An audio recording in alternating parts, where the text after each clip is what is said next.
dibangkitkan, kita akan diperlihatkan waktu itu tentang amalan-amalan kita.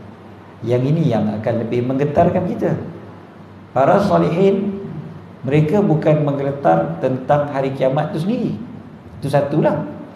Tapi lebih kita rasa takut bila kita ingat kita nanti akan dibangkitkan dan akan diperlihatkan amalan-amalan kita. Faman ya'mal mithqala dzarratin khairan yarah. Faman ya'mal, siapa yang beramal, mithqal, seberat zarrah, zarrah lah, seberat zarrah, khairan, kebaikan, yarah, dia akan tengok. Jadi buat baik sekecil zarah, dia akan nampak. May ya'mal mithqala dzarratin syarran wa may ya'mal mithqal, macam tadi juga. Wa man, siapa ya'mal, beramal, mithqala, seberat zarrah, syarran, keburukan, yarah, dia akan tengok, dia akan nampak. Tuan-tuan, baik dan buruk yang kita buat, walau sekecil zarah, kita akan nampak juga nanti. Yang baik itu yang kita harapkan Allah Ta'ala perlihatkan kepada kita. Yang buruk kita harapkan Allah ampunkan segala-galanya daripada kita. Itu sangat penting. Yang baik itu pula kita nak bukan sekadar nampak, bahkan Allah Ta'ala sucikan dia. Sebab ada baik kita buat tapi masih lagi kotor, maka akhirnya tak jadi apa, tak nampaklah ke akhirat nanti. Tapi ada baik yang kita buat, kita nak Allah sucikan dia, maka kita akan nampak balasannya di hari akhirat nanti. Tuan-tuan, ada satu orang hamba Allah Ta'ala, dia minta izin daripada Tuan Bilal dekat tempat dia untuk dia melaungkan azan. Dia bukan Bilal, tapi dia minta laluan daripada Bilal. Dia kata, boleh tak kalau saya yang nak laungkan azan? Dia pun laungkan azan subuh. Dia minta subuh je, dia kata, untuk beberapa hari ni tolong bagi saya azan subuh, dia kata. Dia pun azan subuh. Bilal dengar dia azan, okey, tak apa. Besoknya sekali lagi dia minta laluan azan subuh, dia azan subuh lagi. Esoknya lagi dia minta lagi laluan azan subuh.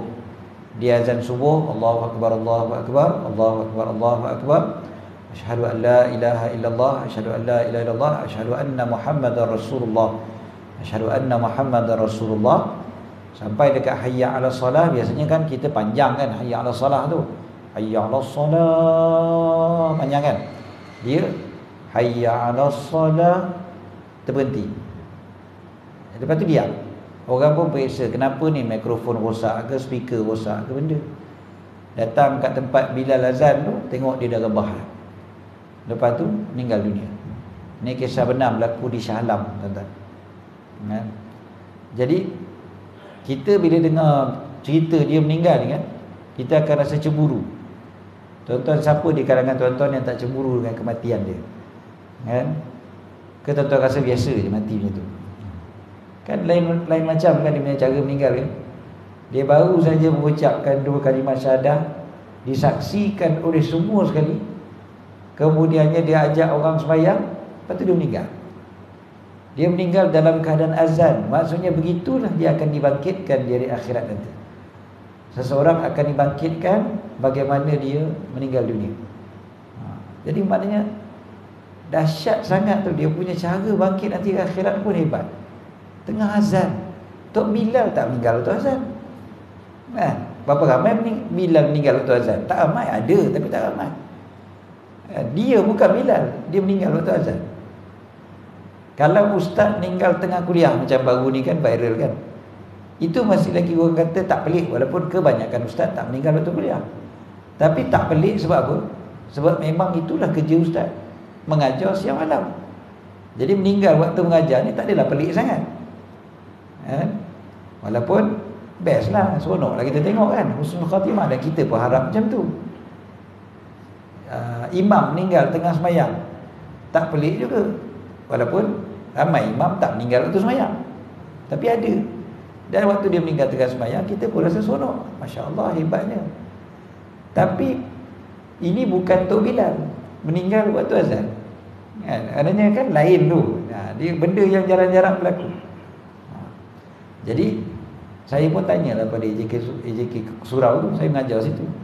Bukan mengajar lah, apa, ceramah sekali-sekali ceramah. Setahun sekali adalah ceramah situ.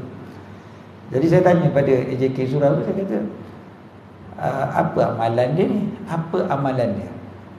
Tuan-tuan tahu apa amalan dia? Amalan dia bukannya macam dahsyat sangat orang tengok semua dah. Amalan dia tak terkenal pun. Tapi saya tengok ayat ni teringat cerita ni. Faman ya'mal mithqala dzarratin khairan yarah. Allah Taala nampak dan dia akan nampak kebaikan yang dia buat. Kebaikan yang dia buat tiap-tiap hari, tiap-tiap malam. Dialah tukang bancuh kopi dekat surau. Surau tu ada dapur dia kan. Dapur tu pantry tu. Surau tu kopi bahagian dia. Dia bukan tok siap kan. Tapi dia memang bahagian tu jangan orang kacau. Itu kerja dia. Ya. Dia tak mau orang lain kacau. Kopi bahagian aku. Ya. Kopi je bukan susah sangat nak buat. Tapi sebab dia memang mungkin kerana keikhlasan dia kan. Ikhlas dia tu Allah Ta'ala tengok. Dia bancuh, dia tak peduli orang nak kata apa. Dia bukan nak pujian manusia, bukan nak orang sanjung dia ke, bukan kan? Yang penting dia dapat khidmat kepada jemaah surau. Jadi jemaah surau pun dapat minum, dapat segar beribadat. Mudah-mudahan dia dapat pahala. Macam tu. Jadi hari-hari itulah yang dia buat. Lagi-lagi untuk ustaz, itu memang confirm dia yang akan buat. Tuan-tuan, lepas berapa bulan ke setahun lepas tu, saya berceramah di Putrajaya. Saya ceramah di Putrajaya, saya ceritakan kisah ni tentang hamba Allah yang meninggal ni. Saya baru je cerita sikit, saya dapat mesej tengah kuliah maghrib. Dapat mesej daripada setiausaha surau Putrajaya tu. Ada duduk depan ni, dia mesej. Saya nampak apa tu notification tu. Handphone letak atas meja ni, nampak. Dia tulis kat situ, Ustaz, benda yang sama berlaku kat surau kami juga. Jadi saya pun bila tengok macam tu, saya pun terus tanyalah pada jemaah. Yang kata ni setiausaha mesej saya ni, apa benda ni? Saya nak tahu cerita apa. Dia kata, Ustaz, apa yang Ustaz cerita tentang orang yang dekat Shah Alam tu baru je berlaku pada kami minggu lepas, kata. Sama macam Ustaz cerita. Lepas tu apa kelebihan orang tu? Sama juga Ustaz, dia pun tukang bancuh air kat surau. Sama pula dah. Saya bila cerita benda ni dekat 2 hari lepas saya ceramah di Bentong. 3 hari lepas saya ceramah di Bentong, di Pahang tu. Saya tanya, tuan-tuan, siapa yang tukang bancuh air dekat masjid tuan-tuan? Dia kata tak ada Ustaz, tapi lepas ni semua pakat berebut, kata. Semua nak berebut nak bancuh air. Tuan-tuan pun mungkin begitu juga lepas ni, kan? Pakat berebut nak bancuh air. Bukan bancuh air itu isu dia, lebih kepada keikhlasan dia nak berkhidmat pada masjid, pada rumah Allah, berkhidmat pada jemaah yang datang, berkhidmat pada ustaz yang mengajar. Khidmat dia tu dinilai oleh Allah Ta'ala kerana keikhlasan hati dia, dan dia dapat kemuliaan tersebut. Hebat tuan-tuan. Kita dengar memang cemburu tuan-tuan. Mana tengah azan meninggal tu, memang sebaik-baiknya dah. Apa yang dia boleh buat tuan-tuan, ya Allah. Kita kata ikhlas tu sangat-sangat penting.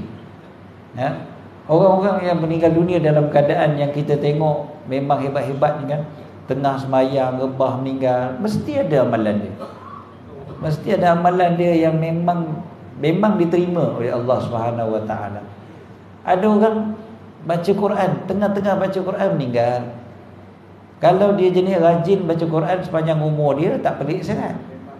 Ada orang dia belum pernah habis khatam Quran pun, baru alif lam mim, baru nak mula baca Quran, baru sampai alif lam mim, meninggal.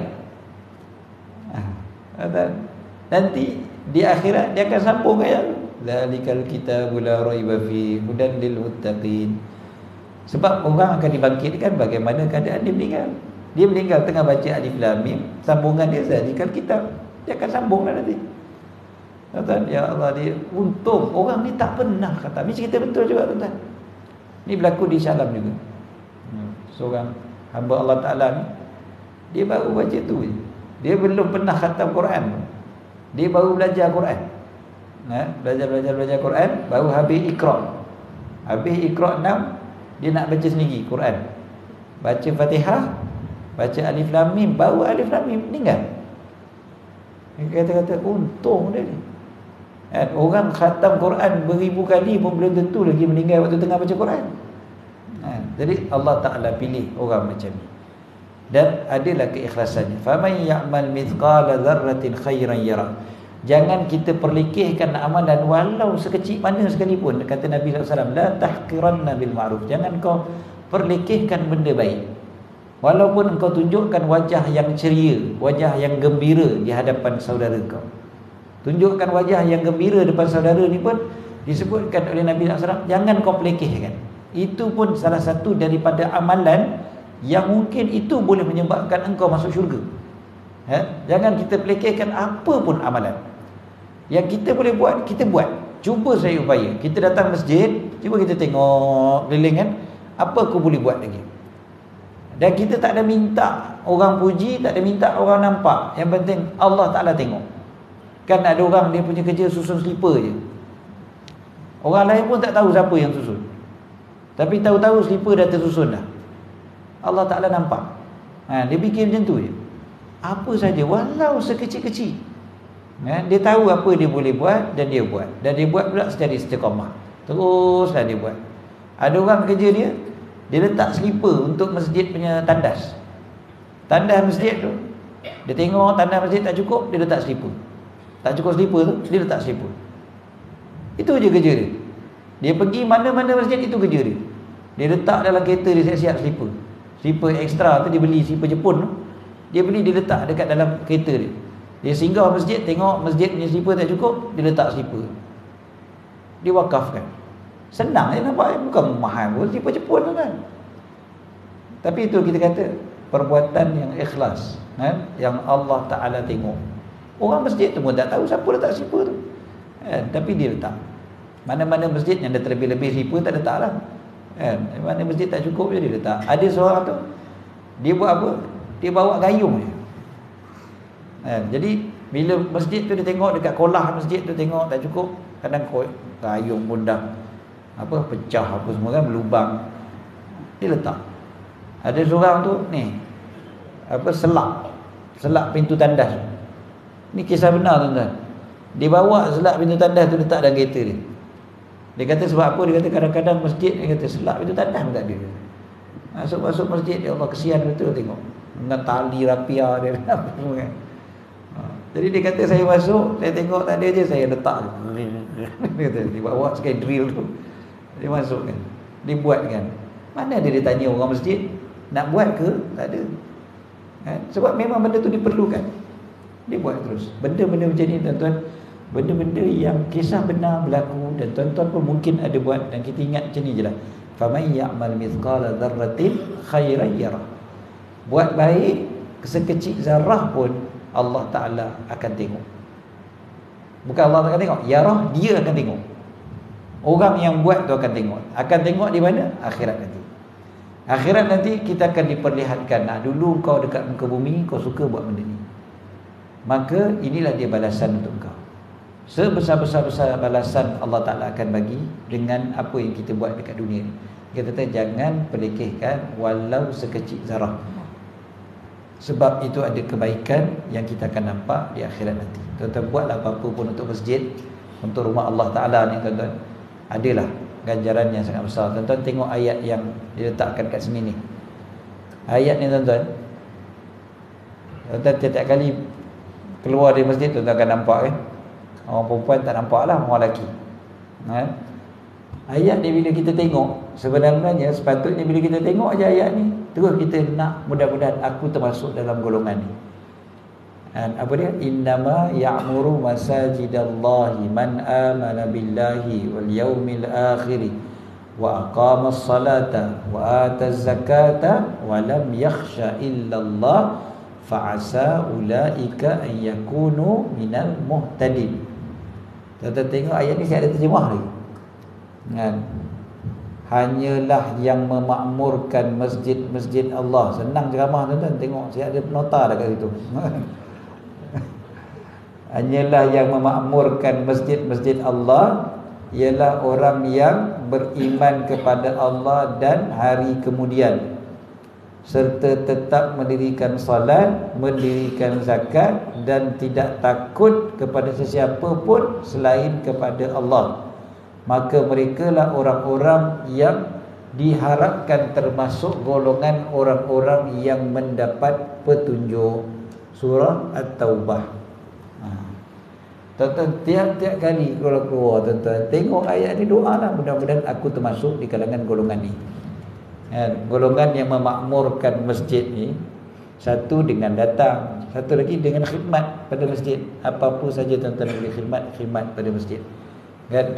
Ada orang kepakaran dia yang ini, maka yang kepakaran dia itulah yang dia lakukan. Ada orang tak ada kepakaran langsung, tapi dia boleh buat apa yang dia boleh buat. Tuan-tuan dan rahmati lagi kasih Allah, ayat tu hujung dia tu memberikan rasa gemetar pula. Wa may ya'mal mithqala dzarratin syarran yarah. Buat buruk sekecil zarah pun akan nampak juga, bukan buat baik aja. Yang ini yang menyebabkan kita lagi takut. Ya Allah, kita dah buat buruk pada orang berapa banyak? Buat buruk pada makhluk Allah Ta'ala yang lain berapa banyak? Buat buruk pada diri sendiri berapa banyak? Tengok ayat ni lagi menggetarkan kita pula. Faman ya'mal mithqala dzarratin khairan yarah wa man ya'mal mithqala dzarratin syarran yarah. Dalam Islam kita bukan hanya diceritakan benda-benda yang menggembirakan, diceritakan juga ancaman terhadap kesalahan kita, kan? Sebab ada orang dia nak ajar benda-benda positif, dia kata benda-benda negatif ni jangan cerita. Tak. Dalam Islam dua-dua kena cerita. Baik dan buruk. Baik untuk galakkan, buruk sebagai ancaman supaya kita elak. Tuan-tuan, bila cerita buruk ni sekarang ni apa dia? Tengok, kita akan nampak juga segala keburukan yang kita buat. Semalam saya ditanya soalan. Kata Ustaz, apa nak buat kalau kita pernah buat salah? Dia kata kepada orang soleh. Saya kata buat salah ni pada orang kafir pun tak boleh, bukan kata pada orang soleh, kan? Cumanya pada orang yang soleh, pada para ulama sebenarnya lebih-lebih lagi tak boleh. Mengumpat contohnya, mengumpat orang kafir pun tak boleh. Tapi mengumpat ulama disebutkan seperti kita makan racun yang seperti makan daging yang beracun. Daging yang beracun, maknanya dia punya kesalahan tu lebih dahsyat lagi daripada mengumpat yang biasa-biasa. Mengumpat tu pun dah dahsyat dah, antara dosa besar paling besar. Sekali ni tiba-tiba mengumpat tu pula makan daging beracun. Dahsyatnya tak dahsyat. Jadi saya kata sebahagian daripada kita, bila kita buat salah, kita sempat minta maaf kat orang tu. Tapi macam mana kalau kita tak sempat nak minta maaf kat orang? Kita mengata dia, kita kutuk dia dan sebagainya. Sekali tiba-tiba kita dengar dia meninggal, agak-agak macam mana je? Kita nak minta maaf kat dia agak macam mana? Kena pula orang tu ulama, kan? Tuan-tuan, dulu tuan-tuan, zaman Allahyarham, contohnya Tuan Guru Ni Aziz jadi Menteri Besar, tuan-tuan, berapa ramai orang mengumpat dia? Takut-takut tanda kita pun termasuk. Na'udzubillah. Mengumpat, ngutuk dan sebagainya, sampai dia meninggal. Apabila dia meninggal, orang pun pujilah, macam-macam sampai sekarang ni. Tapi waktu hidup tu, apa orang tak kata kat dia tu kan?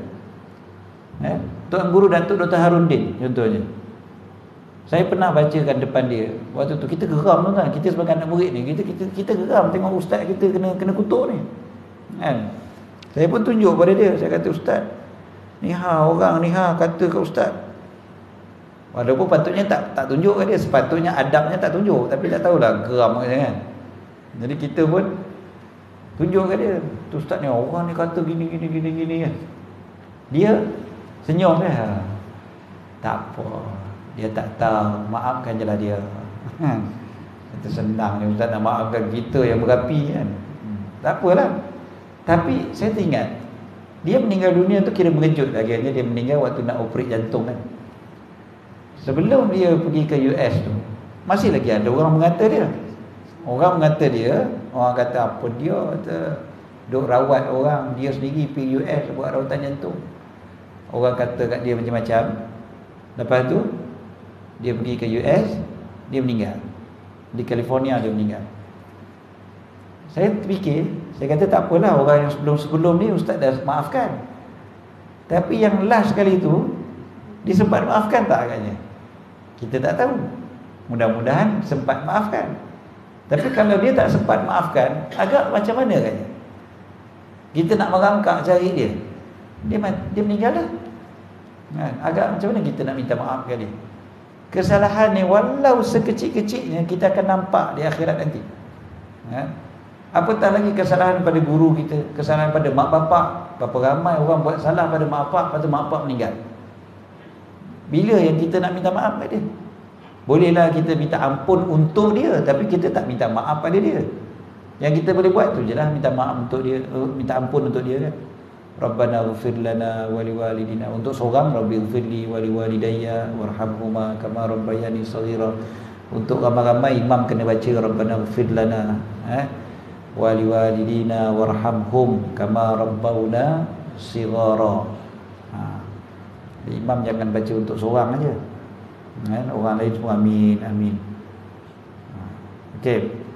Rabbana ighfir lana wa liwalidina. Ya Allah, ampunkanlah mak bapak kami kan. Bolehlah kita boleh doa tu, tapi yang kita buat salah pada dia macam mana? Tuan-tuan, ada seorang orang Perak ni. Bukan orang Ipoh lah, daerah lain. Dia cerita pada saya, tuan-tuan. Dia adik-beradik 3-4 orang berkelahi dengan mak. Berkelahi dengan mak tu ada satu benda lah, dia tak cerita apa dia, tapi dia berkelahi lah dengan mak dia. 4 anak ni ataupun 3 orang anak ni memang berkelahi dengan mak ni sampai angkat suara, sampai keluar perkataan-perkataan kesat dia kata. Dia kata dia keluarkan kata-kata kesat kepada si ibu, sampai mak dia menangis. Mak menangis sebab anak-anak ni ramai-ramai kutuk mak, marah mak. Marah tu marah sungguh-sungguh. Marah, maki hamun mak. Mak menangis. Waktu tu dah malam. Lepas tu mak kata, seorang tolonglah teman mak tidur kat bawah. Mak takut tidur kat bawah seorang-seorang. Ya, orang tengah marah seorang pun tak peduli maknya, semua naik atas tidur kat atas. Lepas tu esok pagi tu bangun, turun ke bawah, tengok mak dah tak ada dah, meninggal. Bukan tak ada, hilang, meninggal dunia, berbuih dah. Mak meninggal dunia pagi tu. Tuan-tuan, hamba Allah Ta'ala ni tuan-tuan, dia ni orang kaya tuan-tuan. Sampai sekarang hidup dia tak tenang. Sebab dia duduk mikirkan benda last sekali yang dia buat dengan mak dia adalah maki hamun, dan menyebabkan mak dia sedih sangat-sangat, menangis. Dia dah pergi haji tuan-tuan, dia dah pergi umrah banyak kali dah, tapi tak tenang jiwa dia. Sebab ujung sekali usia dia adalah dia buat satu kesalahan yang sangat besar pada mak dia. Saya nak nasihatkan apa pada dia? Yang habis saya boleh nasihat, saya boleh bagi semangat sikit kat dia pun, saya kata mudah-mudahan mak tuan dah maafkanlah tuan anak-anak dia sebelum dia tidur malam tu. Mudah-mudahan. Itu pun tak tahu kan. Kita nak cakap kena pasti pun tak tahu. Tapi kita cakap mudah-mudahan, itu je lah yang kita boleh harapkan positifnya. Tapi dia sendiri pun tak boleh, dia tak boleh nak terima benda tu. Kita pun tak boleh nak cakap apa dah. Benda tu dia akan bawa sepanjang hayat dia. Dan kita pun macam tu juga pada pasangan kita kan, pada mak bapak kita, siapa yang mak bapak masih hidup lagi tuan-tuan. Pada anak-anak kita perlu kita maafkan setiap malam. Pasangan kita, kita perlu minta maaf dan perlu maafkan mereka, supaya mudah-mudahan kalau kita mati settle, benda ni selesai. Ada pasangan suami isteri ni saya kenal, dua-dua saya kenal, suami dia saya kenal, isteri dia saya kenal, berkelahi ni berkelahi sungguh tak tahulah perkataan-perkataan apa yang keluar. Waktu berkelahi, suami tidur kat bawah, isteri tidur kat atas. Suami tidur kat ruang tamu, kat sofa. Besok pagi anak dia bangun mayang subuh, tengok ayah dah tak ada dah, meninggal. Dekat sofa tu dah meninggal lah. Tuan bayangkan si isteri tu rasa macam mana. kan? Yang suami itu dah meninggal dah. Dan kalau dia ada buat salah, mudah-mudahan di sini dia boleh ampunkan dia, boleh maafkan dia. Yang isteri tu punya kata-kata suami nak maafkan macam mana kan? Suami dah tak ada dah. Jadi kita selalu kena ingat kematian tu boleh datang pada bila-bila masa. Bila kematian boleh datang pada bila-bila masa. Ayat ini tadi, ayat 7 dan ayat 8 daripada surah Az-Zalzalah sepatutnya sentiasa kita sematkan dalam pemikiran kita. Buat baik sekecil zarah, lepas tu mati, alhamdulillah dapat husnul khatimah. Buat buruk sekecil zarah, lepas tu mati, su'ul khatimah, na'udzubillah. Baik dan buruk sekecil zarah. Allah Ta'ala gunakan kata mithqal zarrah, seberat zarah. Maknanya sekecil-kecil yang orang tak peduli pun itu akan diperlihatkan. Kan ada orang yang masuk syurga kerana seekor anjing, ada orang yang masuk ke neraka kerana seekor anjing, kerana seekor kucing. Boleh jadi macam tu. Banyak, walaupun nampak macam kecil, walaupun macam tak ada apa-apa. Kan kisah macam mana seorang wanita yang bagi minum kepada seekor anjing yang kehausan, menyebabkan dia dapat syurga Allah Ta'ala. Nampak macam tak ada apa-apa sangat, kecil je, bagi minum anjing pula tu. Anjing ni najis mughalazah, tapi rupa-rupa je dia pun makhluk Allah Ta'ala kan. Bagi minum pada dia, dia masuk syurga orang ni. Ada orang masuk neraka kerana dikurung binatang dia, tak bagi makan, tak bagi minum sampai mati. Dia masuk neraka kerana menyiksa binatang. Jadi senang ceritanya dalam Islam, apa saja kebaikan kita cuba usahakan, walaupun nampak macam kecil. Tuan-tuan, ada satu orang artis ni, dia tanya saya soalan. Orang Perak sini dia ni, saya tak ingat. Yelah kot. Dia cerita, dia kata, Ustaz, ayah saya meninggal. Waktu tu ayah dia meninggal, ni dah dekat 10 tahun lepas dia cerita. Dia kata ayah meninggal.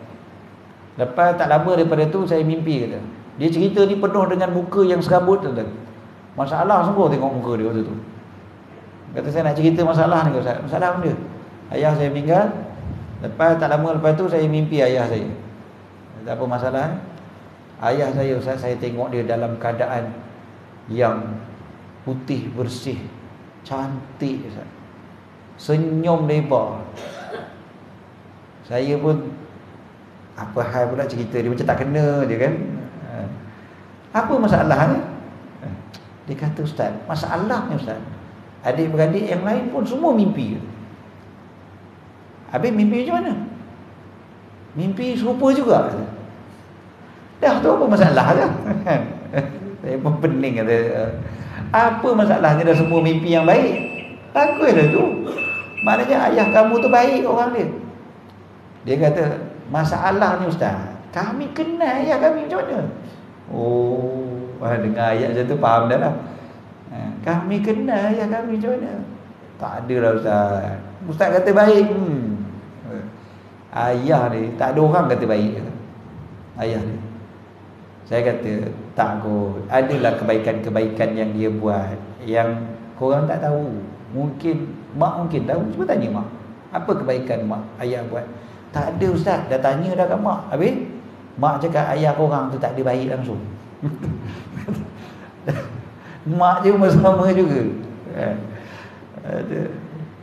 Habis tu, tentulah Ustaz, itu nak tanya Ustaz tu, apa ceritanya? Dia kata memang tak baik semua ayah ni. Semua jiran-jiran semua kenal. Cari gaduh je kerjanya. Panah baran, marah je, muka mencuka je, keluar rumah, jiran semua takut. Semua macam tu. Dia kata kami kenal ayah kami macam tu. Macam mana kami semua mimpi di dalam keadaan baik?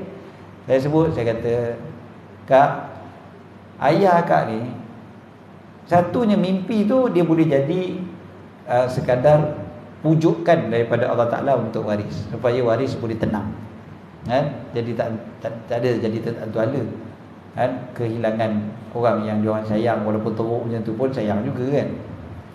Yang keduanya saya kata mungkin ayah ada buat kebaikan yang mak pun tak tahu, tak ada orang tahu apa kebaikan yang dia buat. Boleh jadi gitu. Sebab ada je orang-orang yang buat kebaikan yang pasangan dia sendiri pun tak tahu. Tuan-tuan pun saya rasa ada macam tu. Buat benda-benda baik yang pasangan sendiri tak tahu. Apa yang kita buat? Kan tuan-tuan ingat kisah kapal terbang yang kena tembak dekat Ukraine, sempadan Ukraine tu, MH apa? 71 MH17. MH17 yang kena tembak tu kan. Saya jumpa dengan seorang pegawai Malaysia Airlines, cerita pada saya, dia ni bertanggungjawab uruskan jenazah yang dekat sana, dekat Amsterdam. Jenazah tu dibawa ke Amsterdam. Lepas beberapa hari dia kena tembak, tak boleh ambil lagi jenazah tu kan, sebab berlaku perkelahian antara Rusia dengan Ukraine tu. Jadi akhirnya dapat ambil jenazah, bawa ke Amsterdam, sebab Amsterdam tempat asal kapal terbang tu, terbang dari Amsterdam nak balik Kuala Lumpur kan. Jadi pegawai MAS ni terbang ke sana uruskan jenazah. Jadi dia cerita pada saya, dia kata, "Ustaz, saya yang bertanggungjawab uruskan semua jenazah tu." Tapi yang saya nak cerita, dia kata satu cerita, dia kata tentang pilot kapal terbang. Dia kata pilot kapal terbang ni, kami uruskan dia, jenazah dia sangat elok, tak macam orang yang baru terhempas daripada udara dan terbiar pula jenazah berhari-hari. Tapi jenazah dia elok sangat, elok macam tidur, elok je. Jadi saya memang tertanya-tanya dia, apa amalan pilot ni. Jadi bila balik ke Malaysia tu, dah bawa balik jenazah semua, tanya pada balu dia, tanya pada balu kapten tu, apa amalan suami puan yang apa dia lakukan apa semua kan. So, isteri dia kata, tak ada apa, suami saya macam orang lain jugalah. Jadi tak tahu, sampailah dah berbulan-bulan lepas tu, ke setahun lepas tu, dia orang ada buat satu lagi majlis. Jadi balu ni datang juga. Lepas tu balu ni cerita pada dia, dia kata, "Kak, suami saya ni saya baru dapat tahu," kata. Lepas dia dah meninggal berbulan-bulan ni, baru saya dapat tahu, rupanya dia ni kuat sungguh bersedekah tanpa pengetahuan saya. Dia kata kuat sungguh sedekah. Sebab lepas berbulan-bulan ni, berapa ramai orang jumpa saya, bagi tahu, ucapkan terima kasih banyak-banyak, sebab suami saya dulu rupanya banyak sedekah pada dia orang. Dan ada je masjidnya, tahfiznya, anak yatimnya, orang susahnya, saya tak pernah tahu pun dia sedekah semua tu. 1 sen saya tak pernah tahu. Lepas seorang datang ucap terima kasih, kita baru saya tahu rupanya dia ni kuat sedekah. Itu contoh. Banyak ada je orang yang meninggal, lepas meninggal baru pasangan tahu kebaikan-kebaikan yang dia lakukan. Jadi saya cakap dengan yang hati tadi tu, saya cakap bapak kamu ni mungkin ada kebaikan yang dia buat orang semua tak tahu. Walaupun orang semua nampak dia jahat, tapi ada kebaikan dia Allah Ta'ala tengok, dan kebaikan itu yang Allah Ta'ala nilai. Kita kena minta sesuatu daripada Allah SWT. Kita minta, ya Allah, janganlah kerana keburukan yang ada pada kami menghalang kasih sayang yang ada padamu. Jangan kerana keburukan yang ada pada kami menghalang kebaikan yang ada di sisimu. Jadi tak apa lagi. Lepas tu last kali saya tanya pada dia, saya kata, "Kak, sebelum bapa akak meninggal tu, dia ada apa-apa perubahan tak?" Saya kata, saya bukan nak jadi wartawan Metro. Wartawan ni dia suka tanya, ni ada perubahan apa-apa tak? Tu soalan wajib tu. Tuan-tuan, kalau ada keluarga tuan-tuan meninggal yang wartawan tanya, itu soalan wajib wartawan kena tanya. Ada apa-apa perubahan? Ada tanda-tanda tak? Kita pun jenuh mikir, apa tanda dia? Apa perubahan dia? Lah, dia makan nasi lemak. Apa masalahnya kaitan dengan nasi lemak? Tak, biasa dia makan roti canai, tiba-tiba pagi ni makan nasi lemak. Rupanya tanda nak meninggal. Jadilah dalam tu. Tuan-tuan perhati tak, dalam surat khabar, berita orang meninggal ni, dia mesti ada sebut, si mati tidak menunjukkan apa-apa perubahan. Itu pun jadi berita juga. Jadi macam, maknanya soalan tu mesti diwajib tanya maknanya. Jadi saya tanya, tapi saya kata saya tanya ni bukan sebab nak jadi wartawan tu. Saya kata saya nak relate dengan apa yang akak cerita pasal mimpi akak tu. Dia cakap, "Ustaz, Betul lah Ustaz. Seminggu sebelum dia meninggal ke dalam 2 minggu sebelum dia meninggal tu, memang dia ada berubah. Ubah apa? Ubahnya Ustaz, dia setiap kali keluar rumah, dia bagi salam kat jiran. Nampak jiran kat luar rumah, dia bagi salam. Apa berubahnya? Iyalah Ustaz, selama ni bengis. Tak pernah langsung nak senyum pun tidak. Ini tidak, dia bagi salam. Angkat tangan, senyum kat jiran. Jiran pun terkejut. Ni kenapa pula bagi salam orang tu ni kan? Kenapa pula dia bagi salam kat aku? Dah buat terbiak kan orang kata kan? Orang terbiak ke maknya. Kata, ini orang Melayu selalu cakap tu, rupanya nak tanda nak mati kan? Dia bukan isu tanda nak mati kan? Dia benda ni maksudnya apa? Tuan-tuan ingat hadis Nabi sallallahu alaihi wasallam yang tuan-tuan semua biasa dengar dah. Ada orang beramal dengan amal ahli syurga sampai dah dekat dengan syurga. Sekali dia buat amal ahli neraka dan dia masuk api neraka. Sebab dia tertulis dia ni ahli neraka. Ada orang yang beramal dengan amal ahli neraka sampai dah nak masuk neraka sangat dah. Sekali dah tertulis dia ni ahli syurga. Dia buat amal ahli syurga dan dia meninggal dunia. Ada orang yang memang sepanjang hayat dia buat jahat, akhir hayat dia berubah. Berubah jadi baik. Bila jadi baik, lepas tu dia meninggal. Rupanya dia telah beramal dengan amal ahli syurga dan mudah-mudahan Allah terima amalan dia tu. Dia sempat bertaubat atas semua salah dia yang lepas, dia buat amal ahli syurga, dia meninggal, dia masuk syurga. Dan inilah yang mungkin berlaku. Jadi bila kita tengok orang berubah, tuan, bukan tu kita kata kau ni agaknya 3 Jumaat lagi. Kita memang kadang-kadang kan, aku dulu ada kawan macam ni. Kan selalu macam tu. Aku dulu ada kawan macam kau ni, berubah ni 3 Jumaat betul habis. Kita kena ingat, kalau orang berubah jadi baik, lepas tu dia meninggal, maknanya apa? Allah Ta'ala takdirkan dia adalah ahli syurga. Walaupun sepanjang hayat dia tu jahat, buat macam-macam kejahatan, tapi ujungnya Allah Ta'ala takdirkan dia jadi orang yang baik. Jadi jangan takut berubah jadi baik. Tiba-tiba berubah jadi baik, takut Ustaz, kau meninggal. Bukan itu sebab meninggal. Bukan dia berubah tu yang menyebabkan dia meninggal. Berubah itu rupanya tanda Allah Ta'ala nak bagi dia kesudahan yang baik, husnul khatimah. Meninggal kau meninggal kan? Idza jaa ajaluhum la yastakhiruna sa'atan wa la yastaqdimun. Sampai ajal tak boleh tangguh dah. Cuma kan lagi bagus ujung usia tu buat baik daripada ujung usia pun terus buat jahat. Jadi jangan pelik. Jangan perempuan bila suami tiba-tiba berubah, terus tengok suami tu nak meninggal agaknya suami aku ni. Dulu sebelum ni balik rumah, balik daripada surau tak pernah bagi salam. Tiba-tiba balik bagi salam. Assalamualaikum. Ni siapa ni nak jual barang ke apa ni? Lah suami aku punya. Suami pun balik rumah tak pernah bagi salam. Tapi pagi tu belajar daripada Ustaz ajar kita masuk rumah kena bagi salam. Dia pun terus beramal. Balik rumah bagi salam, balik rumah bagi salam. Isteri kata dah buat terbiak dah suami aku ni. Bagi salam pun buat terbiak. Betul tuan-tuan, orang kita kadang-kadang dia tengok orang berubah baik, dia tu berpandang negatif kan. Nak mati ataupun ikut jalan sesat. Dah buat baik.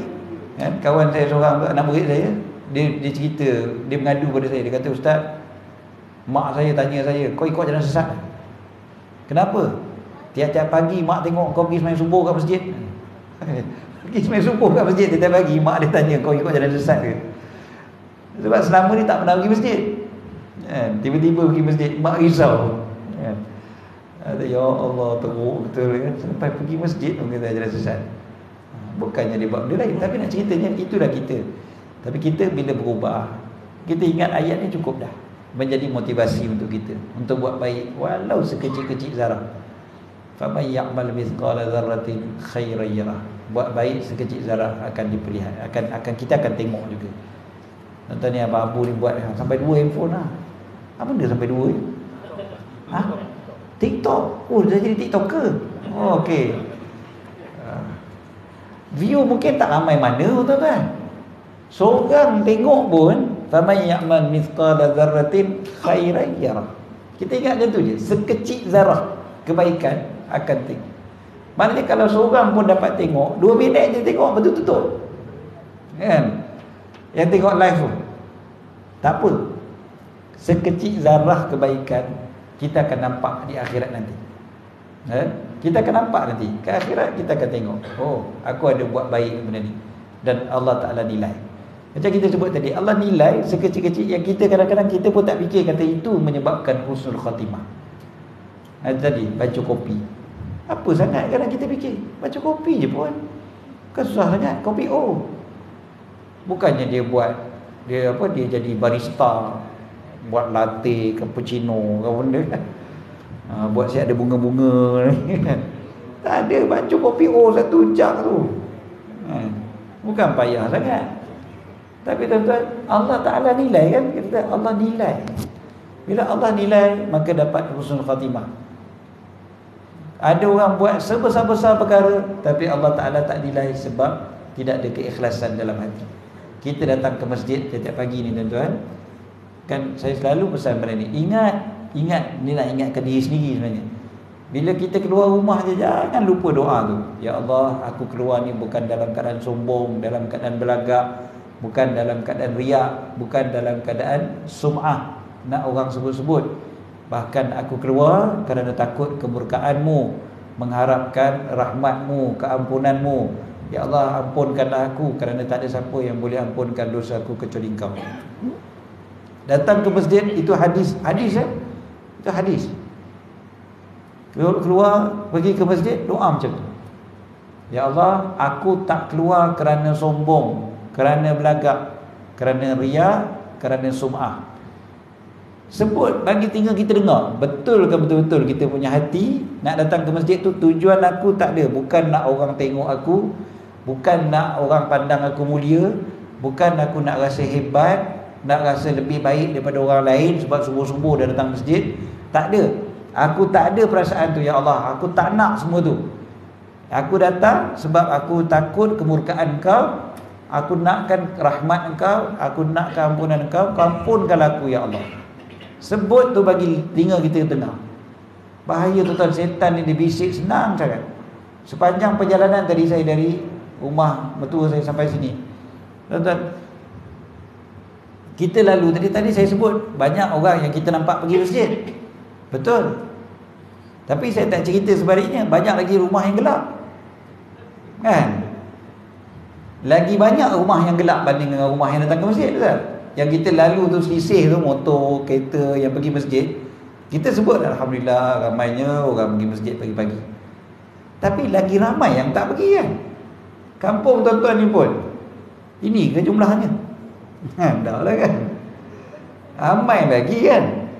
Yang tak datang lagi ramai tu kan. Tapi kan setan ni kalau dia bisik dalam hati kita kan, ui bagus kau kan, ramai orang tak datang masjid, kau datang.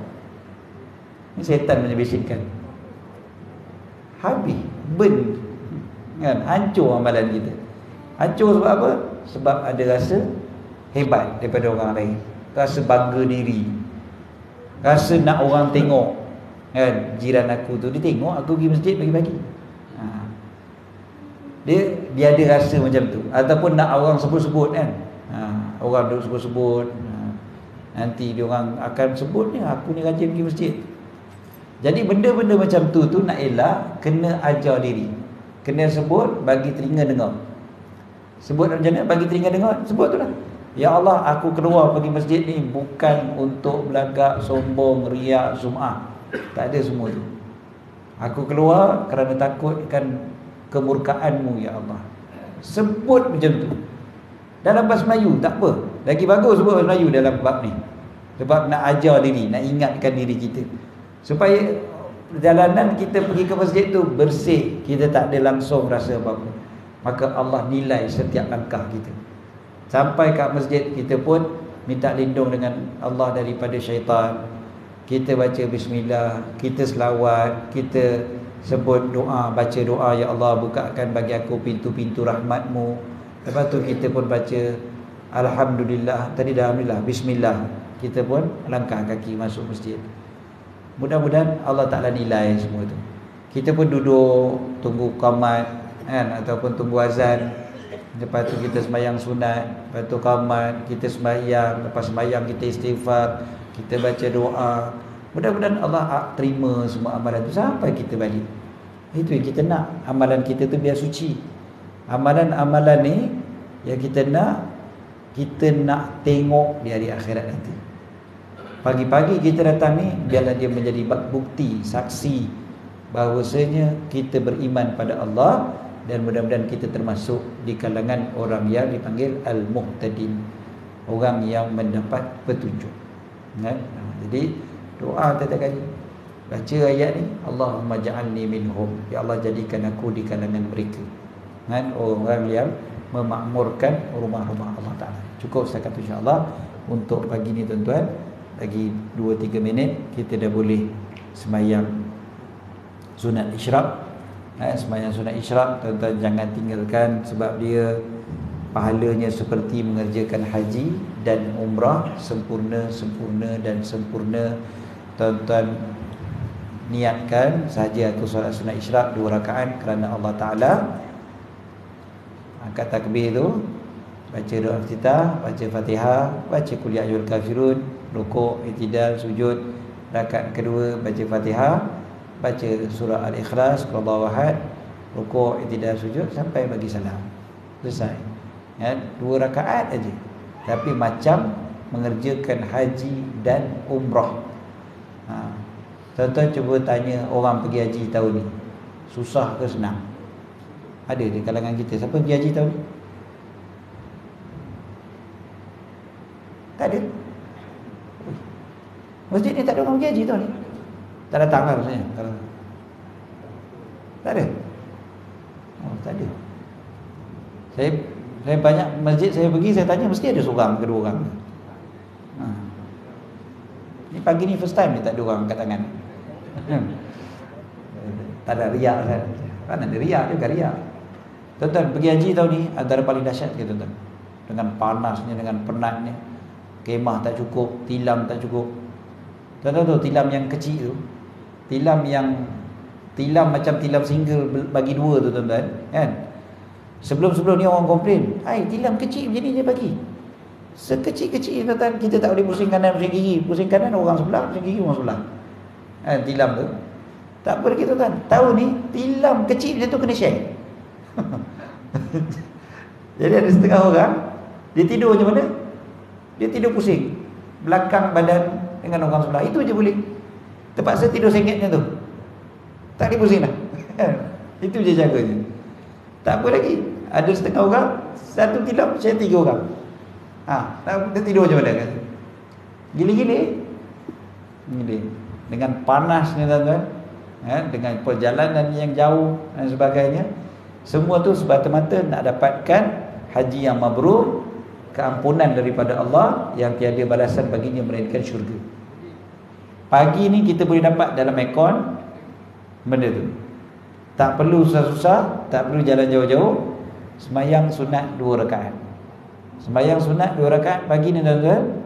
Dah naik matahari ni. Naik matahari lebih kurang 16-20 minit ni kan. Tadi naik matahari saya tengok 7.10 ke apa tadi. 7.10 tu ya, sekarang 7.30. Dah ngam dah ni. Kita sembahyang sunat 2 rakaat, pahalanya seperti mengerjakan haji dan umrah sempurna, Nabi kata. Pahalanya sempurna. Jadi walaupun bukanlah maknanya lepas ni tak payah pergi haji pula. Dengar macam tu teruk Ustaz pergi haji, kalau macam tu sembahyang sunat 2 rakaat je lah kat masjid kan. Jangan macam tu pula. Pergi haji tu kena pergilah, dia wajib, dia rukun. Tapi ni sembahyang sunat 2 rakaat ni jangan tinggal. Sembahyang sunat 2 rakaat dia tuan-tuan, tak sampai 5 minit untuk dapat pahala sebesar tu. Jadi cukup setakat itu insya-Allah untuk pagi ni. Aku qauli hadza wa astaghfirullahal azim li wa lakum. Bismillahirrahmanirrahim. Rabbana anfa'na bima 'allamtana, rabbi 'allimna alladhi yanfa'una رب فقهنا وفقه أهلنا وقرابات لنا في ديننا مع القدر أنثى وذكر رب وفقنا وفقهم لما ترتضي قولا وفعلا كرما وارزق الكل حلالا دائما وأخل أتقياء علماء نهضى بالخير نكفى كل شر ربنا أصلح لنا كل شؤون وأكر برضا منك العيون واقض عنا ربنا كل الديون قبل أن يأتنا رسل المنون واغفر واستر أنت أكرم من ستر صلى الله على سيدنا محمد وعلى آله وصحبه بارك وسلم الحمد لله رب العالمين.